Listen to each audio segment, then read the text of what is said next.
Hello and welcome to another episode of Disastrous History. This week we're going back to what has been some of my favorite episodes that you guys have always loved for whatever reason. This week we're going to cover a tornado outbreak because, well, it's spring and peak tornado season, and I recently had a tornado try really hard to touch down over my house, so I figured why not go really deep into tornadoes again.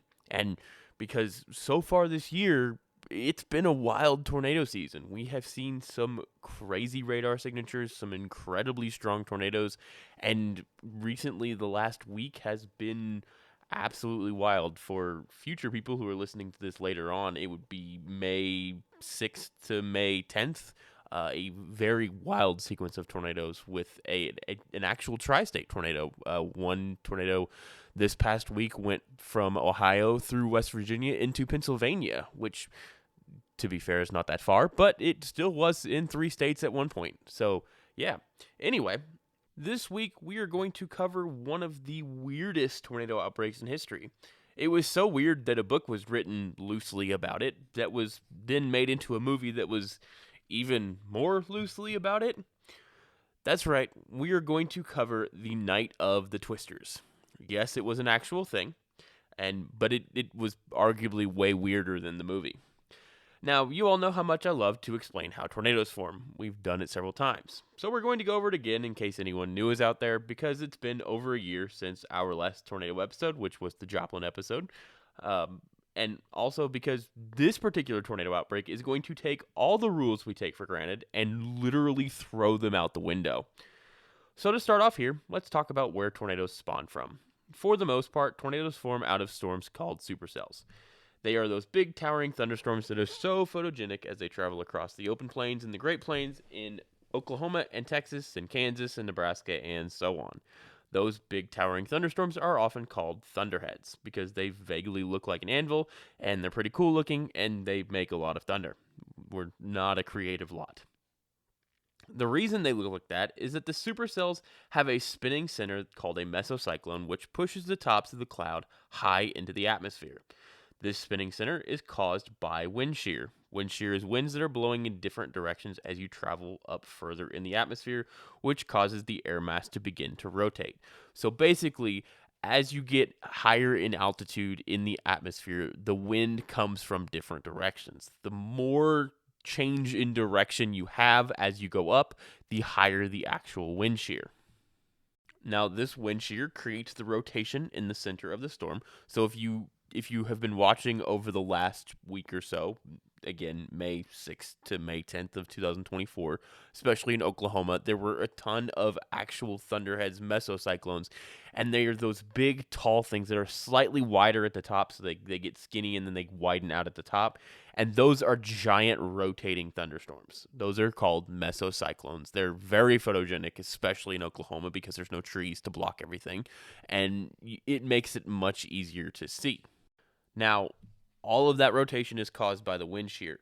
What that rotation and wind shear also does is it tilts the storm ever so slightly backwards. So if it's traveling from west to east, that storm is ever so slightly tilted, with the front end facing towards the east upwards and the back end facing towards the west is slightly downward. Supercells need to be tilted backward in this way in order to continue to maintain strength or gain strength. So they have an updraft in the front and a downdraft in the back. The updraft pulls in warm air in the front of the storm and allows it to continue to either maintain strength or to gain strength. The downdraft in the back drops cold air out of the storm, which prevents it from weakening. Now, if cold air is coming in the front of the storm, then the storm is going to weaken and fall apart. If it's still warmer in the front, that storm is likely to continue to either stay at the same strength it's currently at or build to a bigger storm. Now, because of this ability to have the front updraft separate from the rear downdraft, these supercells can continue on for hours as long as they still have a source of warm air in front of them to allow them to maintain strength and not fall apart, to keep the updraft and downdraft separate. If they merge together, the storm will fall apart and weaken, and it will no longer be a supercell. So, because of this ability to stay at strength for hours, they can continue to cause damage for hours and hours and hours. They can have super long track tornadoes, or the same supercell can put down multiple tornadoes in multiple locations at various different times. It just depends on the storm. Now, generally, supercells travel from west to east, or from southwest to northeast, or northwest to southeast.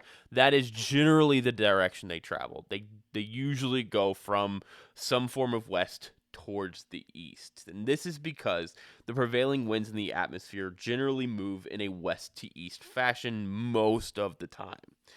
Now, a supercell is often defined by strong winds, heavy rain, large hail, and the occasional tornado. They don't always have tornadoes, but they produce the most tornadoes out of any storm type. You can have, like for hurricanes will occasionally produce a tornado, or the big long line of storms that you sometimes see traveling along. Those will occasionally produce tornadoes.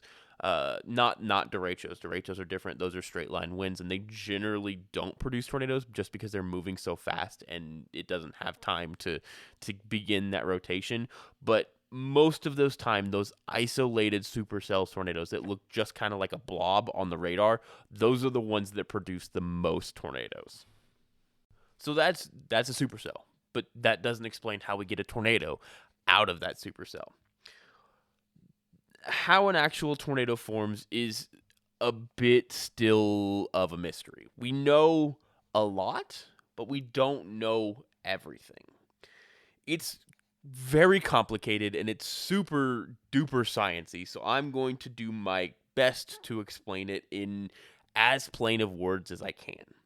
So as the storm starts to build, it begins to rain.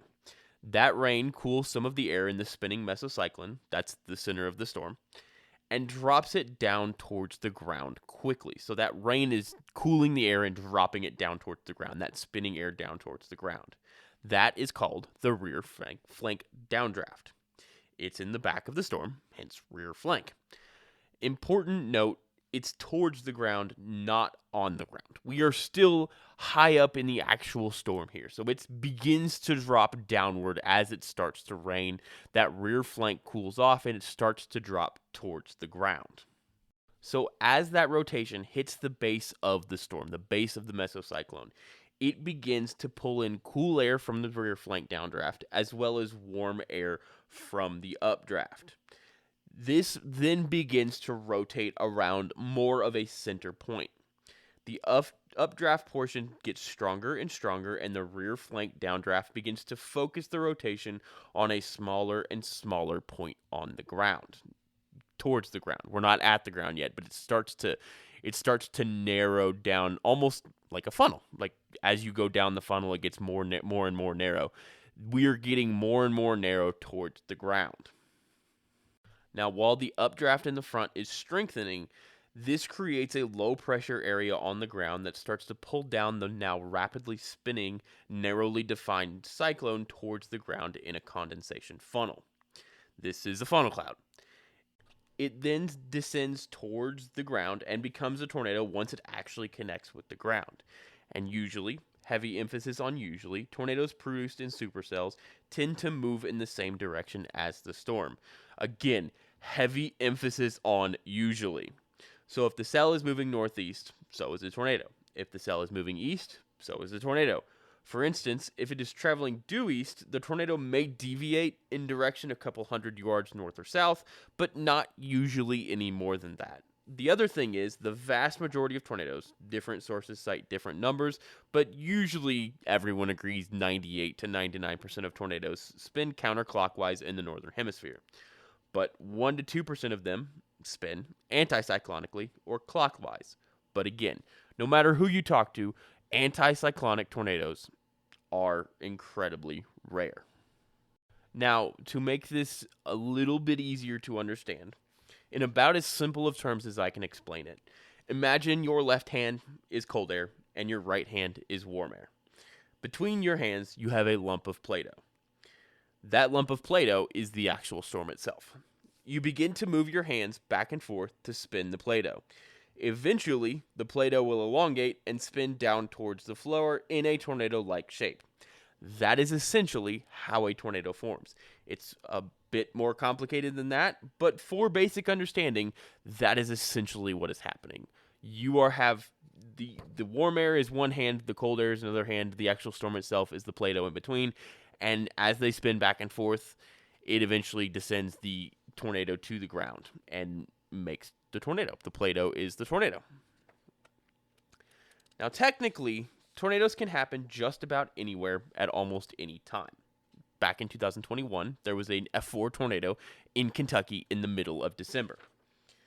All 50 states of the United States have at least one tornado since at least 2000. Yes, that includes Alaska and Hawaii. Actually, Hawaii has had more tornadoes than Alaska, and that's a fun fact. But there is one portion of the country where the vast majority of tornadoes happen. That is a stretch across the center of the country known as Tornado Alley. The arguments about what tornado actually is continue to this day. For the most part, the generally agreed upon range for Tornado Alley is eastern South Dakota, down through Nebraska, over into western Iowa, down through Kansas, through Oklahoma, and into northern Texas. Every year, this area of the country suffers from hundreds of confirmed touchdowns of tornadoes. There has been some discussion that the generally agreed upon Tornado Alley had begun to shift east, but if the 2024 tornado season is any indication, traditional Tornado Alley is alive and well with hundreds of touchdowns already this year. With, shockingly, Iowa is currently in first place with number of tornadoes in 2024 as of May 12th, 2024. So that may change by the end of this year. But as of right now, Iowa is number one in the amount of tornadoes this year. And one more thing that comes up frequently with tornadoes is the tornado scale, the enhanced Fujita scale. Now, before you start yelling at me, if you continue to listen to this episode, I am going to use the F scale. That's because this particular tornado outbreak took place in 1980. The enhanced Fujita scale did not come out until 2007, February 1st of 2007 to be exact.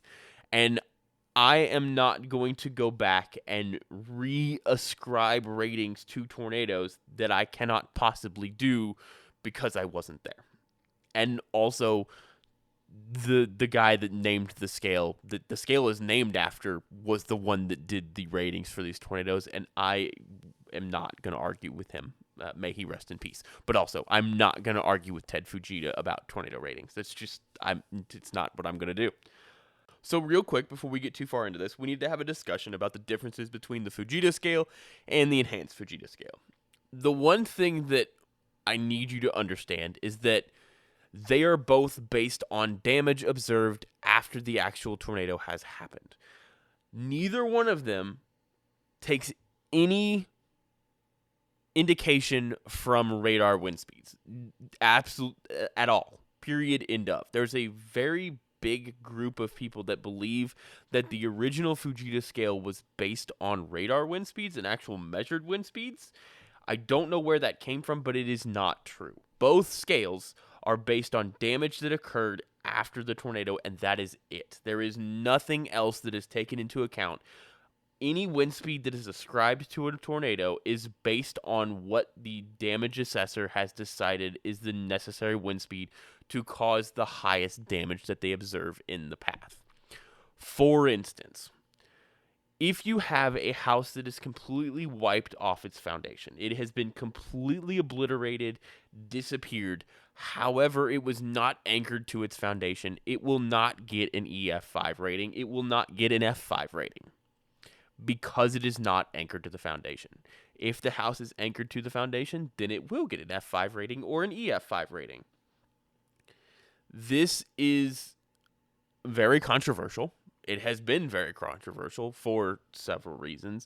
The rating really doesn't matter in the long run, but it is not and has never been a accurate gauge of actual measured wind speeds inside a tornado, because unfortunately tornadoes happen so quickly and it is so difficult to get actual measurable wind speeds in every single tornado. It's not like a hurricane where there are maybe 2 or 3 hurricanes in the Gulf of Mexico at a time or in the Atlantic at a time.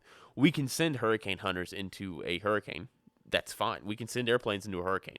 They are specifically made to do that. We cannot get into the path of every single tornado to give it a rating.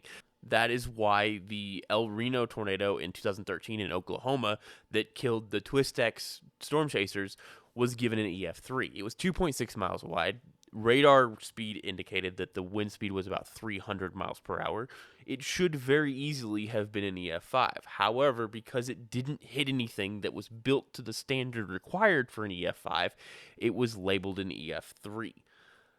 This is one of those things that may be changing in the future. They are currently working on changing the EF scale again to make it so that they can take advantage of radar wind speeds and things like that that build onto the actual damage scale. Now, the differences between the EF scale and the F scale are very, very specifically just estimated wind speeds to cause the damage observed. So, for an F0, the original F scale, the original Fujita scale, an F0 had estimated wind speeds of 40 to 72 miles per hour. The EF0 wind scale is 65 to 85 mile per hour winds. They realized in doing research on damage to buildings with wind is that they had overestimated in some cases and underestimated the wind speeds necessary in other cases. So for the maximum damage indicator for an EF0, they had underestimated the amount of wind needed to cause that damage. However, on the opposite end of the spectrum, they realized that an F5 tornado, you did not need 261 to 318 miles per hour winds to do that damage. So they dropped an F5 tornado to an EF5 tornado to greater than 200 miles per hour. They did research, went back and looked at all the damage and all of the tornadoes that had been classified as F5 and realized, hey, we are way overestimating the required wind speeds here. Nothing is built to that standard. We need to change the scale. So they did that for most of them. And for the most part, the F3 went from 158 to 206 down to 136 to 165. F4 went from 207 to 260 miles per hour to 166 to 200 miles per hour. And then an F5 went from 260 to 300 basically to anything over 200 miles per hour. It was a very large change, but it makes sense. It makes the scale more accurate to what is an actual observed wind speed inside a tornado and what our buildings can actually withstand before catastrophic failure. Because that's basically what it is we are supposed to be building houses to withstand these wind speeds, and we had grossly overestimated the actual wind speeds these buildings could withstand. That's pretty much the end of it. But because I am not going to argue with Ted Fujita, I'm using the F scale for this episode because that's what they were rated in, and I'm leaving it. And if you don't like it, I'm sorry. You've been warned. So, with all that explained, let's get into it. This week's episode takes place in Grand Island, Nebraska. Now, Grand Island, Nebraska is a city in southish, eastish, central Nebraska. In 1857, a group of 35 Germans, mainly from Schleswig-Holstein, started off from Davenport, Iowa, supported by a group of bankers called Chubb Brothers and Barrows, which sounds like an Old West outlaw gang, and decided to travel to central Nebraska to settle a city along the Platte River Road in an area the French called La Grande Ile, or in English, the Grand Island. Now I know what you're thinking. There definitely isn't an island in the middle of Nebraska. And, well, technically, there is, or was. There was a small channel that branched off from the Platte River about 28 miles upriver from the present-day city that would wind around for a while and eventually rejoin the Platte River downstream from the city about 12 miles, and it made essentially a giant island. I realize that is not exactly an island, but you know what? We're just going to give it to them. The 35 settlers set out on their journey across Iowa and made it to the area known as La Grande Ile. They arrived and started their new settlement, allegedly on July 4th, 1857, which feels like a mighty convenient date, since the actual goal of this group of intrepid settlers was to create a huge new city in the center of the country that would one day become the new capital of the United States and replace Washington, D.C.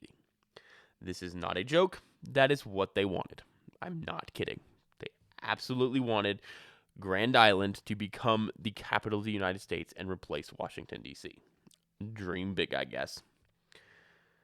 That obviously did not come to pass for a lot of reasons. Number one, Grand Island is quite literally the middle of nowhere. I'm going to be honest with you all, I've been to the city several times, and I thought it was named Grand Island because it is essentially the biggest place to stop after a whole lot of nothing and before a whole lot of nothing. It was the first big stopping point after an almost completely straight stretch of Interstate 80 after Lincoln.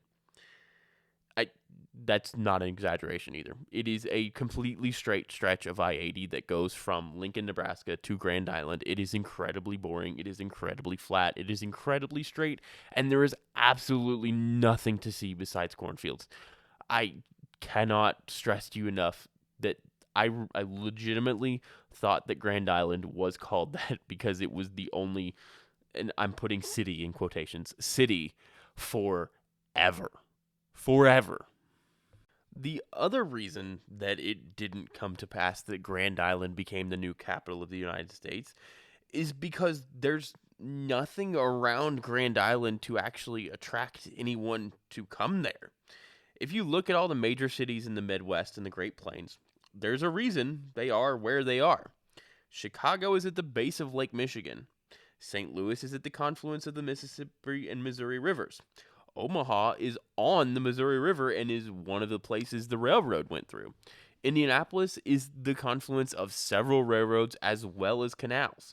Louisville is on the Ohio River at a major port.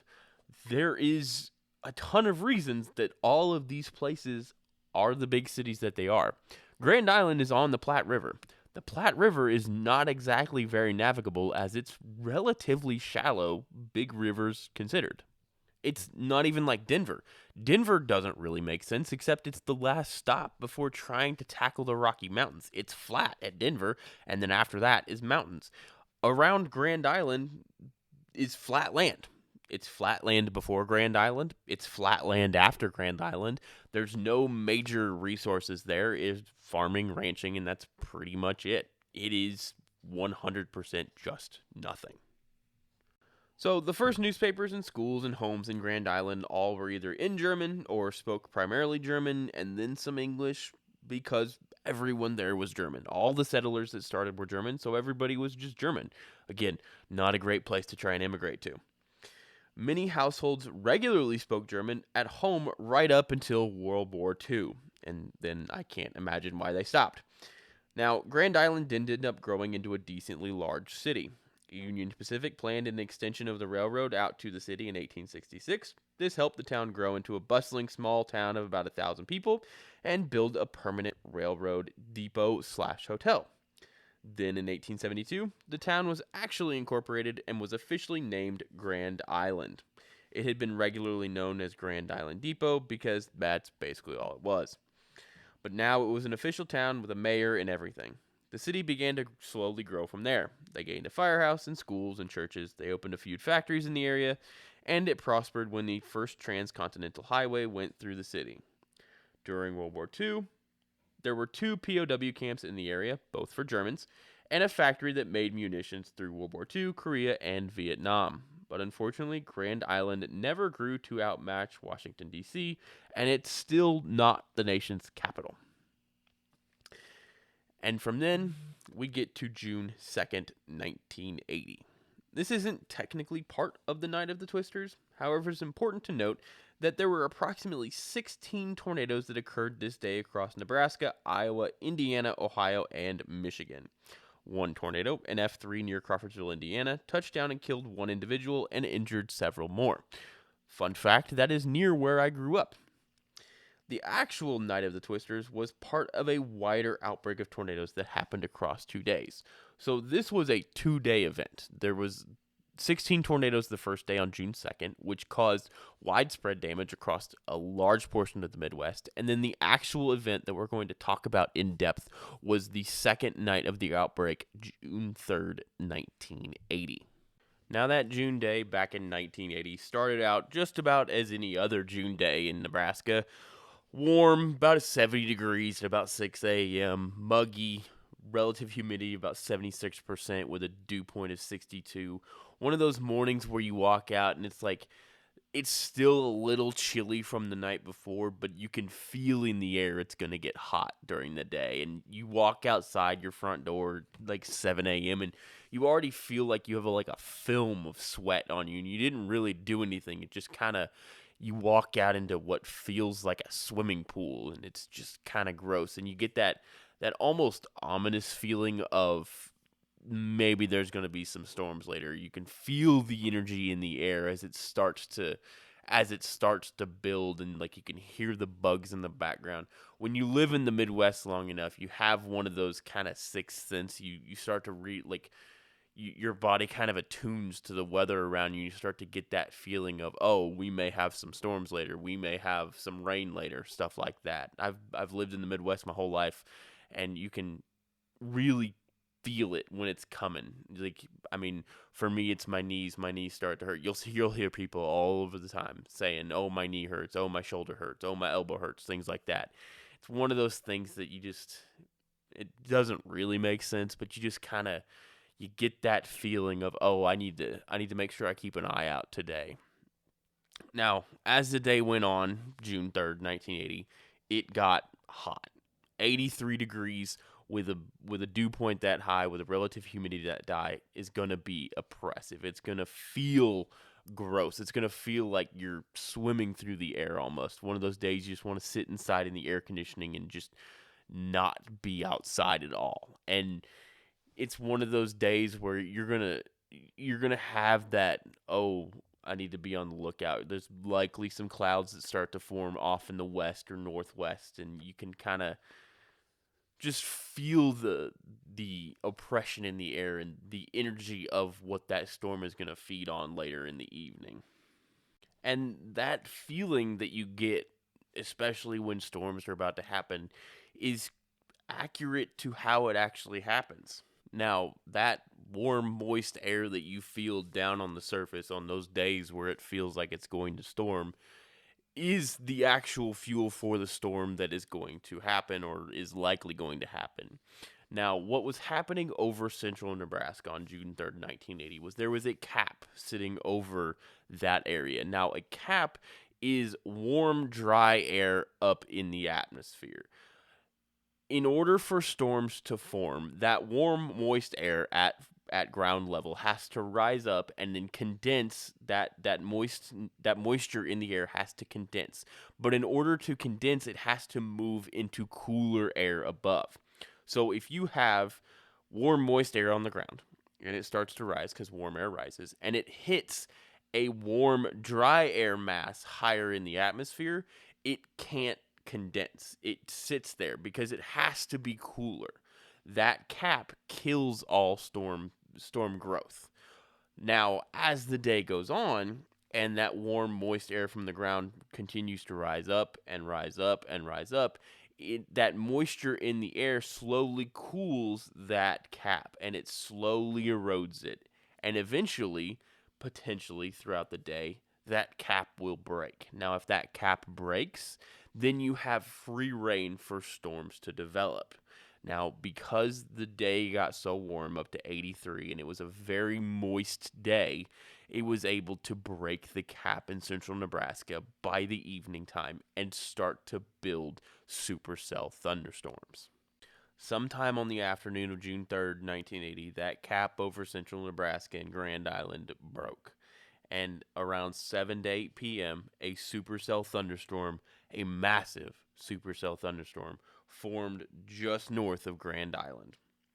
And it began to move very slowly southward towards the city. Now, I need you to understand that a good majority of storms move anywhere from 20 to 30 miles per hour usually, And then the higher end fast moving ones can move anywhere from 60 to 70 miles per hour. So generally you're in that 20 to 70 mile an hour range. Now 70 miles per hour for a storm is very, very fast, and 20 is fairly slow. So you're sitting somewhere in 30 to 40 mile an hour range. That's the actual storm movement. So when I say this storm was moving very slowly, I mean very slowly. The supercell north of Grand Island was moving at a whopping 8 miles per hour maximum. That is the fastest it moved. Sometimes it was moving even slower than that. What this meant was Grand Island was looking at a dead-eye strike from a dangerous and incredibly slow-moving storm that had plenty of energy and warm air to work with. Now, do you remember earlier how I listed out all those general rules for how tornadoes function? They generally move from west to east or southwest to northwest. They rotate counterclockwise. They move in a general direction, one direction. They don't loop back on each other, all that kind of stuff. You're going to want to forget most of it. Just throw it out the window right now. It is about to get weird. At 8:45 p.m., June 3rd, 1980, the first tornado of the Night of Twisters touched down approximately 11 miles northwest of Grand Island. This was the first tornado of the night. It would not be the last. Now, all those things I said about tornadoes going from west to east, forget it. This first tornado, a half-mile wide wedge tornado, had a mind of its own. Now, real quick, a wedge tornado is one of those really wide tornadoes that literally looks like a wedge on the ground. So we have drill bit tornadoes, which are really narrow, skinny ones that kind of twist and turn back and forth in the air. Wedge tornadoes are the really wide ones that look like a wall of death. The Joplin tornado is a great example of a wedge tornado. If you remember back to the Joplin episode, it was a mile wide and everyone described it as a black wall of death. That is because it was a wedge tornado. Huge, terrifying, it's impossible to escape from.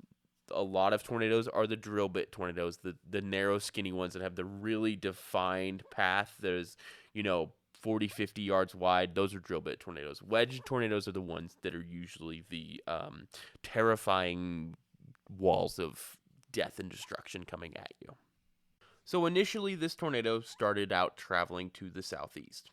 Not unusual. It's a little different than normal, but nothing crazy. But then, this tornado decided, I'm going to do whatever I want.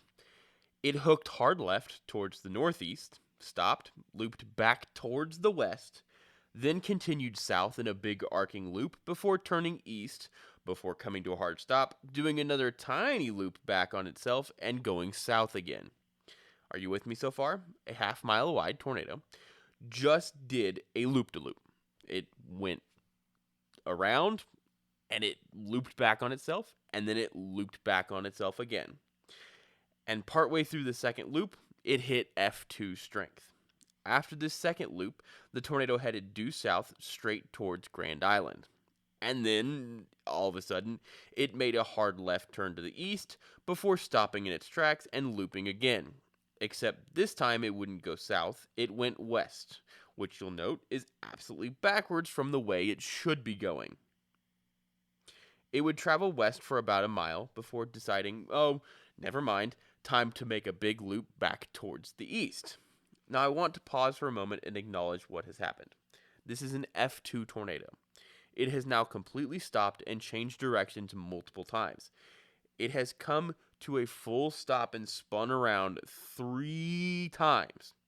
Imagine you are sitting in your house. The tornado smacks your home coming from the west. Normal, expected, reasonable.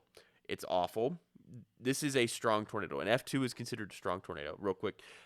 F0, F1, weak tornado. F2, F3, strong tornado. F4, F5, violent tornado. Those are actual classifications. It's related to the amount of damage. Anyway, sitting in your house, you just get hit by an F2 tornado that came from the west. Completely reasonable. Expected. It's terrible. It's terrifying. You never want that to happen again, but you know it's gone now. Like it has come from the west, the direction you expect. It's nighttime. It's 8:45 at night. 9 o'clock at night. It's dark. It's raining. There's a giant storm outside. Your house just got wrecked by an F2 tornado coming from the direction you expect. You're maybe coming out thinking that it's over. And then, just a few minutes later, you get hit by a second tornado. But this one came from the north. Except it's the same tornado. This is not at all expected, incredibly terrifying, and especially awful because it's nighttime. They just had no idea it was coming. Absolutely none. In the Midwest, you're taught once the tornado's gone, it's gone. But not this one. This one was at numerous times was like, you know what? I'm going to hit the same spot twice because why not? Now, luckily, most of this tornado's track was over open farmland, but several farmhouses were hit throughout the entire track of this tornado. And it hasn't even lifted yet. It made a big loop and started traveling east, but then it stopped and looped back on itself again before traveling south. Then it flipped a U-turn and traveled north. And just a few minutes later, it would once again loop back on itself before traveling due east. This tornado is completely erratic, and there's almost nothing that you can do to predict where this thing is going to go next. If you are out driving on the roads at this time, you are at a complete disadvantage because you have no way of knowing when, where, or how this tornado is going to turn. Unfortunately, that's exactly what 19-year-old Denise Bering was doing. Denise had been working at a toy store at the Conestoga Mall in Grand Island.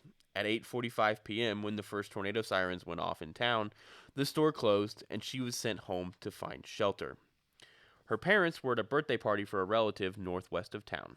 She was likely driving there for shelter when the tornado picked her car up off the road and flung it, killing her in the process. From a combination of the darkness and the rain, she probably never even saw the twister coming. And honestly, she didn't have really many options. If she had seen it coming, there was no way to predict what this thing was going to do. It had already looped back on itself several times. It was completely unpredictable. It was going west, it was going east, it was going north, it was going south. It had covered all of the cardinal directions several times at this point. She had almost no chance. Now, getting hit by a tornado in the first place is incredibly unlucky, but at a half-mile wide, with this thing continuously just looping around and around and around, there was nothing she could have done. After hitting Denise Bering, the tornado would continue on east for about another mile before flipping another U-turn and traveling west for about a half mile, then making a hard left turn and traveling south. The tornado would then pull another full loop around before finally making a decision and traveling 3 miles almost due south before dissipating. The first tornado of the night of the Twisters would reach an F2 intensity, injure 20 people, and cause 1 fatality, while causing extensive damage to many farmhouses before lifting approximately 4 miles from downtown Grand Island. The straight line length of this track was about 7 miles. So if you stood at one point and you looked if you traveled in a direct line to where this tornado lifted, it is 7 straight miles. However, when accounting for all the curves and loops and backtracking and all of that, the tornado was on the ground for over 14 miles for 49 minutes. So it traveled double its straight line length by backtracking and looping and all of that. That is crazy. That tornadoes generally don't do that. They generally go in one direction, and that's pretty much it. This tornado has set the scene for how wild this night is about to be. So, that tornado was on the ground from 8:45 to about 9:30-ish, 9:35, give or take. At about 9 p.m., another tornado touched down on the north side of Grand Island at the corner of Webb Road and Airport Road. Now, this is the same storm. This is the same supercell. We have the one tornado that is currently meandering around the countryside north of Grand Island. And then we have a now second tornado that is just on the north side of Grand Island, a couple miles away from that one.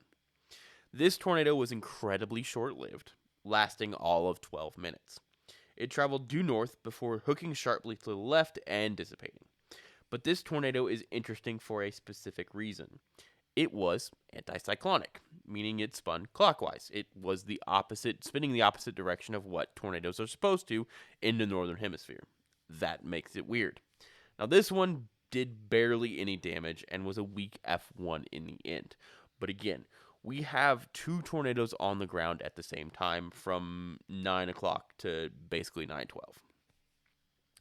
5 minutes after tornado number 2 touchdown, tornado number 3 touchdown, literally a half mile to the east of the second one.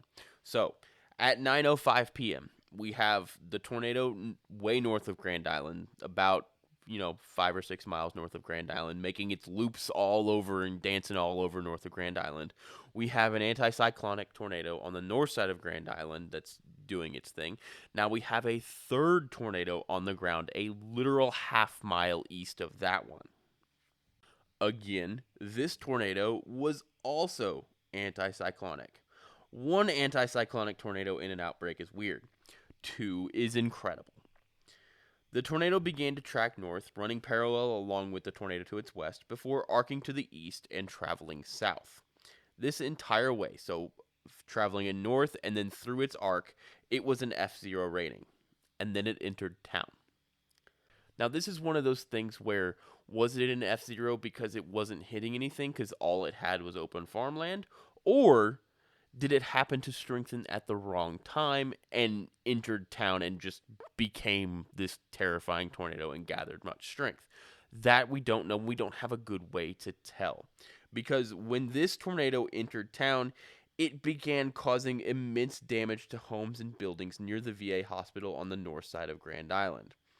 This particular tornado, this anticyclonic tornado, was on the ground for 3 or so miles and injured 40 people in town.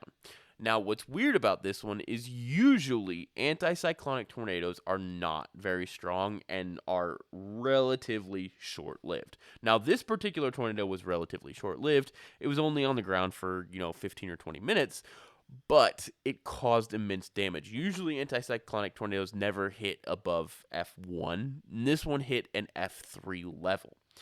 Now, again, was it an F3 the entire time, or did it strengthen after it had arrived in town? We have no way of telling, and that's where the Fujita scale and the enhanced Fujita scale really struggles. We don't have a way to tell if it was that strong the entire time, or if it gained strength, or anything like that. So, if you were keeping track at home, tornadoes 1, 2, and 3 were on the ground at the same time across a space of about 7 miles from 9:05 to 9:12 p.m. Tornadoes 1 and 3 were on the ground at the same time from 9:05 p.m. to about 9:30 or so p.m. Again, having one tornado on the ground at a time is a low probability. Having two on the ground at the same time within 10 miles of each other is even lower probability. Having 3 on the ground at the same time within 10 miles of each other is astronomical. Add in that 2 of those tornadoes that are on the ground at the same time within 10 miles of each other are anticyclonic, and you're reaching legendarily low chances of happening and very, very high levels of weird. And we aren't even done yet.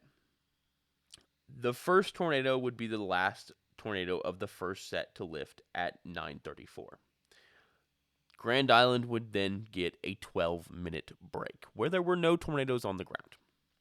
At 9:46 p.m., a fourth tornado would touch down within the Grand Island city limits on the south side of town. We now have 4 separate tornadoes in the same town within an hour of each other. To add to the wildness of this event, this one, the fourth tornado, was the third anticyclonic tornado of this outbreak. We have officially reached the weirdest of weird tornado outbreaks. This one was on the ground for 4 minutes and tracked for a little over 2 miles at a weak F1. Now, this one in particular was relatively weak, but again, weird in that it was the third anticyclonic tornado of the outbreak. After that, Grand Island would get a 26-minute break. I'm sure many in the town thought it was finally over. After 4 tornadoes, you would hope that it was finally over. Meteorologists in town were probably desperate for a break. That is exhausting, trying to put out tornado warnings and let people know they need to take shelter, especially after 4 tornadoes. Unfortunately, it was not the end. It was just gearing up to put down its worst tornado yet. At 10:16 p.m., tornado number 5 would touch down just east of Grand Island, which in most circumstances is a good thing. The vast majority of tornadoes travel west to east. Unfortunately, this was not Grand Island's night. This tornado immediately started traveling due west straight at some of the busiest locations in the entire city, much of the business district. As it traveled west, the twister would quickly strengthen from a small F1 to a powerful F4 tornado, and directly in its sight were the citizens of Grand Island. It slowly started to arc towards the south. Along the way, it picked up vehicles and tossed them like toys. Roofs were ripped off of homes, buildings were annihilated, things were going very poorly, and they would get way worse. That night, there was league bowling at Reeves Bowling in Grand Island. Remember, this was 1980, so bowling was incredibly popular. Ronnie Leese had been bowling that night with several employees of a Pagoda Lounge next door. Sometime around 9 p.m., when the tornado sirens were going off, the bowling alley made the decision to cancel the league bowling night to give people time to get shelter at their homes or wherever they needed to go. Ronnie decided to go next door and hang out with the employees at the Pagoda Lounge and have a couple drinks. Unbeknownst to him, this put him directly in the sights of the strongest tornado of this outbreak. First, the twister struck Reeves Bowling and absolutely annihilated it. There was not much left of this bowling alley. Most of it had been collapsed. There were a few steel girders left standing, but for the most part, all of it was ripped apart. After destroying the bowling alley, the tornado focused its destructive power on the Pagoda Lounge, causing immense damage. In the aftermath, Ronnie Leese was found amongst the rubble of the lounge the next day, having died in the collapse of the building. Now, this tornado caused immense damage all throughout this area. Brent Linder lived about 2 blocks from Reeves Bowling with his parents.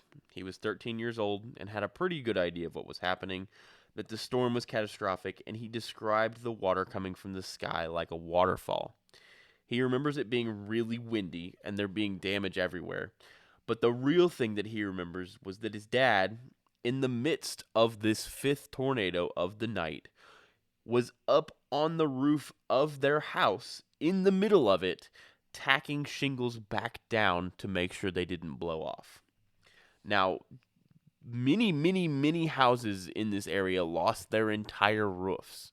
They were just completely ripped off of the house, completely separated, and broken into a million pieces.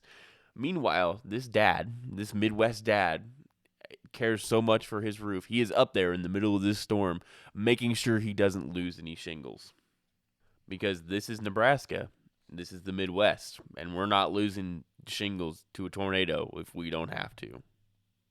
Unfortunately, the tornado continued its destructive path to the south towards Tipton Trailer Court on the west side of South Locust Street there in Grand Island.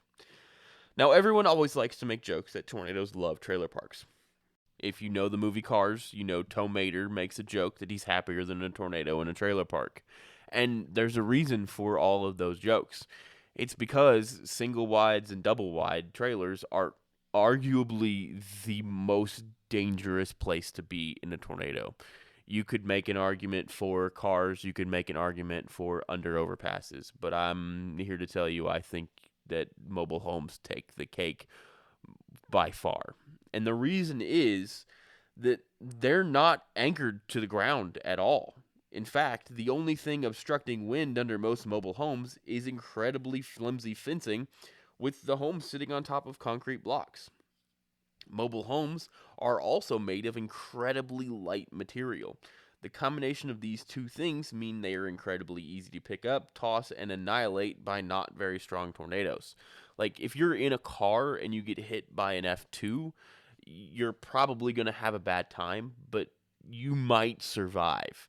If you are in a mobile home and you get picked up by a tornado, not only are you flying through the air, but you're flying through the air in a thing that is going to splinter into a million pieces. And it's not the wind that kills you in a tornado, it's the debris. And you are in a debris factory essentially, because that mobile home is going to come apart. If it survives the actual wind speeds in the air being hit by other debris, it's going to completely obliterate upon impact with the ground, and you are going to be trapped inside of it. They're not a great place to be. I would like under an overpass is terrible because if it gets hit by a tornado directly, it focuses the winds and makes them even stronger, which sends debris through it at a faster pace, which kills people. But even then, that's only if you get hit directly by the tornado. Mobile homes roll over and will break even if they get sideswiped. It's just if you are in a mobile home during a tornado warning, you need to find somewhere else to go because that is the worst place to be.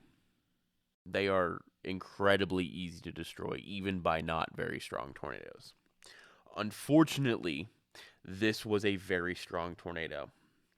Robin Larson and her fiance Randy Stout found themselves in this very unfortunate position.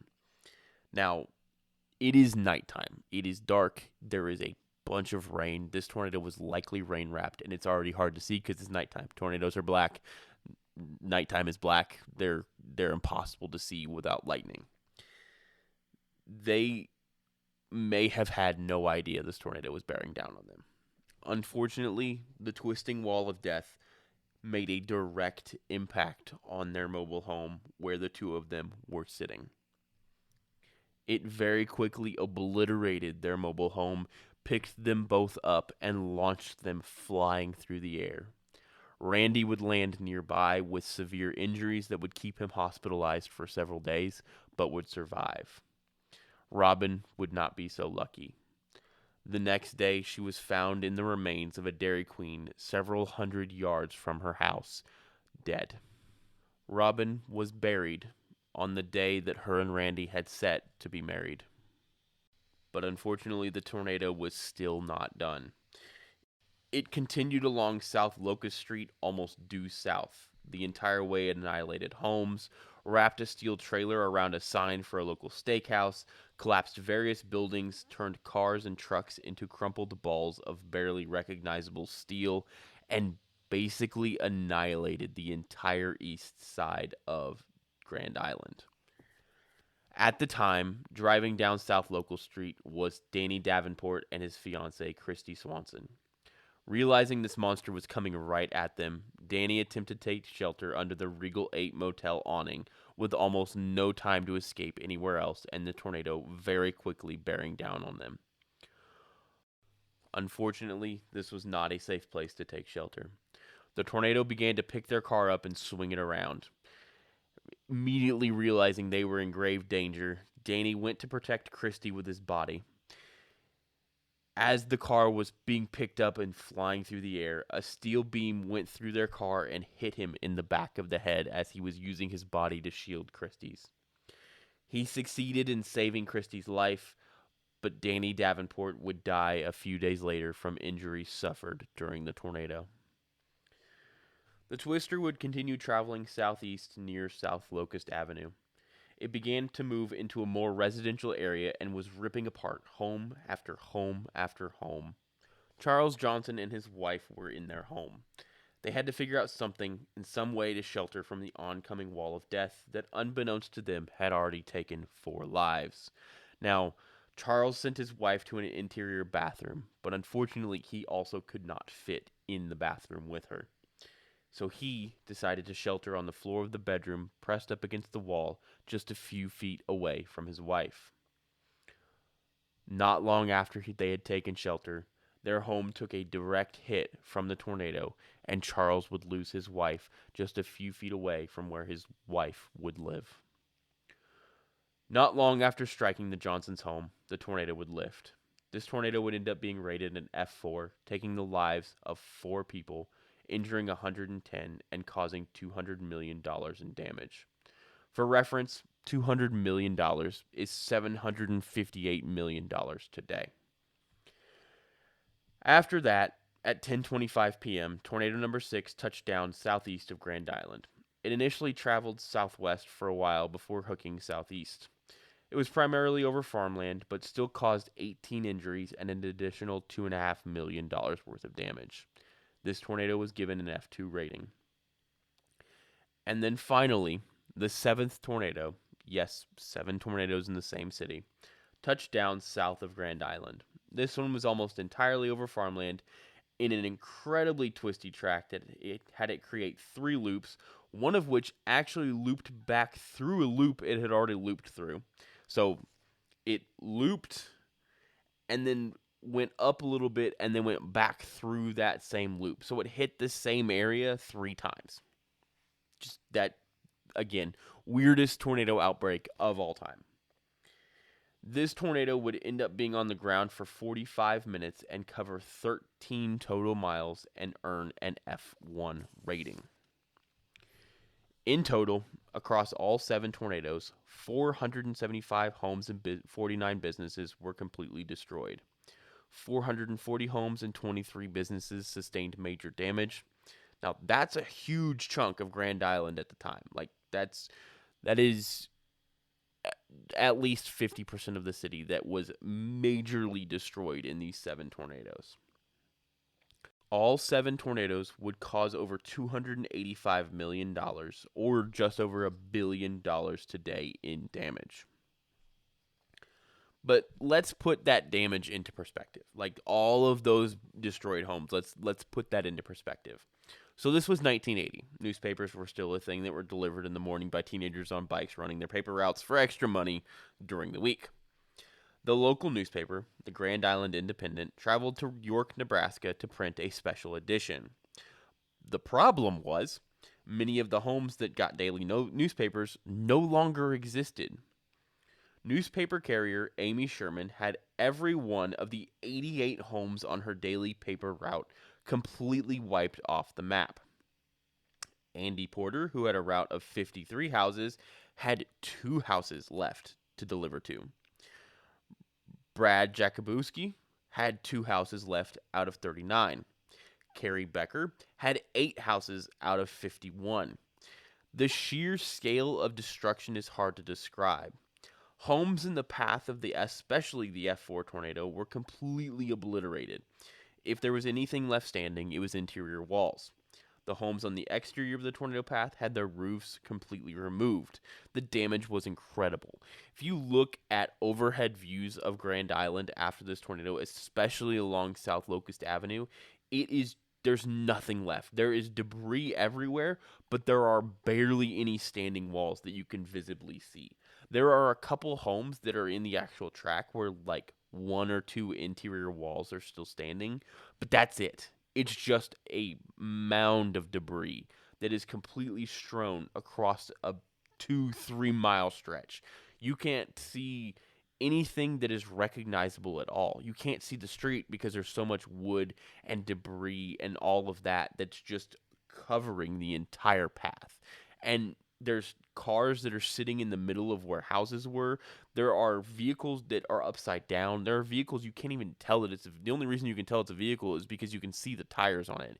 But they're crumpled into unnatural positions that's impossible to understand. All of the trees are completely gone. They're either broken or all of their leaves have been ripped off, and you cannot tell where trees were. It is complete annihilation for as far as you can see. There are pictures of like the steakhouse.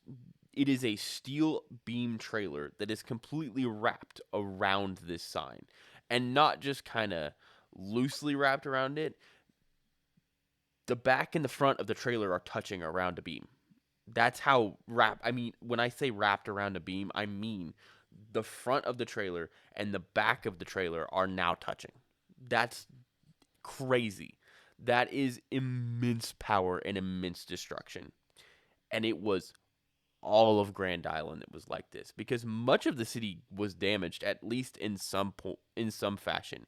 If it wasn't immediately in the tornado's path, any one of the 7, it was being hit by the outer winds. And a lot of these tornadoes have what are called downbursts, which is basically a rapidly dropping wind column that hits the ground and rushes out at extreme speeds and essentially causes what's almost straight line wind damage. There were several of those across the city that caused damage even beyond the actual tornado track.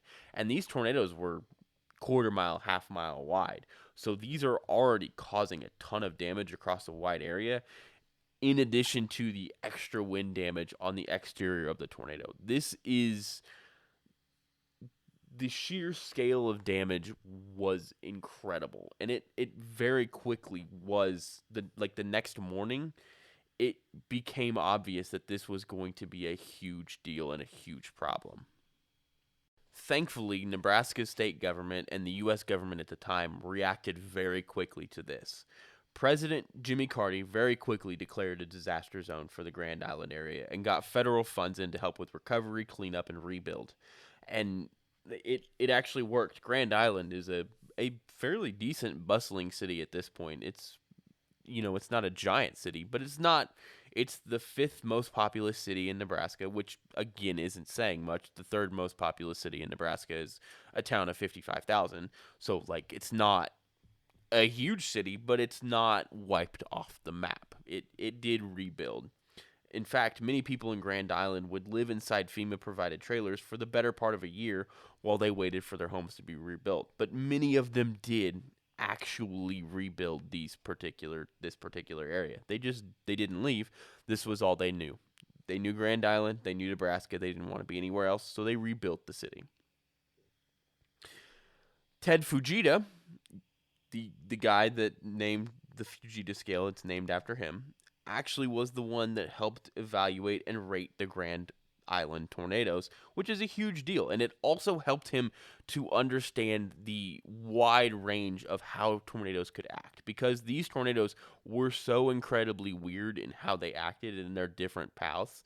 Generally, tornadoes don't loop back on themselves. Generally, they don't travel west. So the fact that he was there and able to evaluate this tornado and this tornado outbreak was hugely helpful in his research further down the line, that not only helped further define the Fujita scale, it helped to lead to better warning times, better understanding of how tornadoes can form, a better understanding of the conditions surrounding the formation of tornadoes, and in the future, the changing of the Fujita scale to the enhanced Fujita scale. So this particular outbreak was hugely helpful in research and development of how things are right now. Like, for instance, Omaha had a tornado about 2 or 3 weeks ago. It was a very strong tornado, F3, went through a very populated area. There were 0 fatalities with that tornado and only minor injuries, because National Weather Service Omaha, shout out, did a fantastic job and were able to get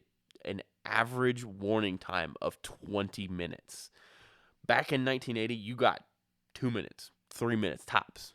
We now have tornadoes that cause immense damage across a wide area, but there is a 20-minute warning, giving people plenty of time to get off the road, get home, get away from work, and get into shelter, so that we have 0 fatalities like this.